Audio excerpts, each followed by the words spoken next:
What's up, New Balance Future Star Series family? Daniel Gotera, Jeremy Booth here to talk Underclass Premier. Game 1 in the books. It's nighttime here in Hartford. The moon is behind us. I have a jacket on now because we're two Texas guys and I'm cold. It's about 60 degrees, but I am very cold. I'm ready to go inside. That's how my blood has thinned out. So let's talk baseball a little bit.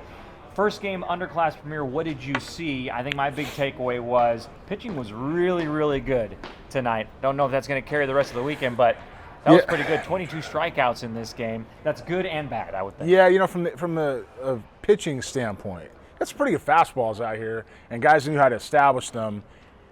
More to the point, know how to protect them. We talk about these guys having a pitch with their fastball. You have to do that.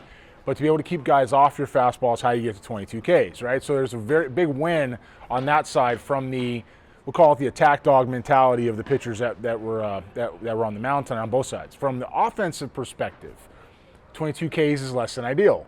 That's not a good day.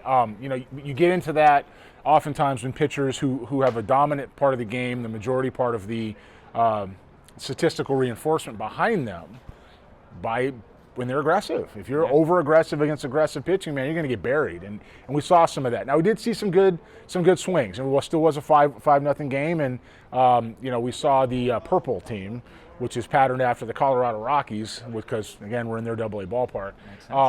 We saw the purple team had some pretty good at-bats, some hard-hit balls into the corner, used the whole field, shortened up. And the gold team pitching was pretty good. Jackson Stewart was impressive, and he set the tone for them down the line.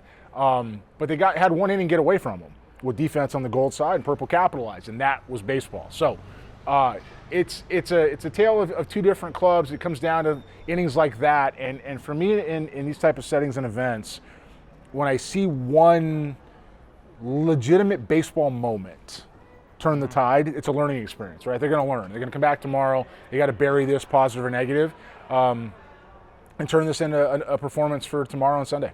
Yeah, one of the guys that did turn it around immediately, Hutch, I believe, was on the mound when that rough inning happened for the gold team. Next inning gets a 1-2-3 inning. Which that's what you want to see. Yeah, right? It shows the mental toughness and resilience when you can do that, right? Yeah, there's guys in the big leagues that can't do that. 100%. We've seen them all the time. Took that away from you. Well, one guy. There's a lot of guys who battle back through a lot of adversity. And they fold. They give stuff up. There's a guy in the Houston folklore, Ken Giles, who had a lot of issues like that at the end of his run. Is that none of these guys are punching themselves though.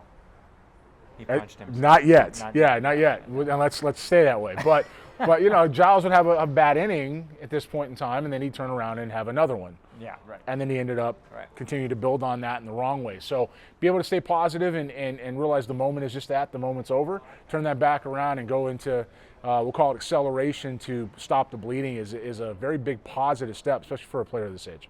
All right. Like I said, day 1 in the books, Underclass Premier, Fresh 50, getting after it again on Saturday. 4 games, 2 for each squad. We will see you then. Jeremy, Daniel, we'll talk to you.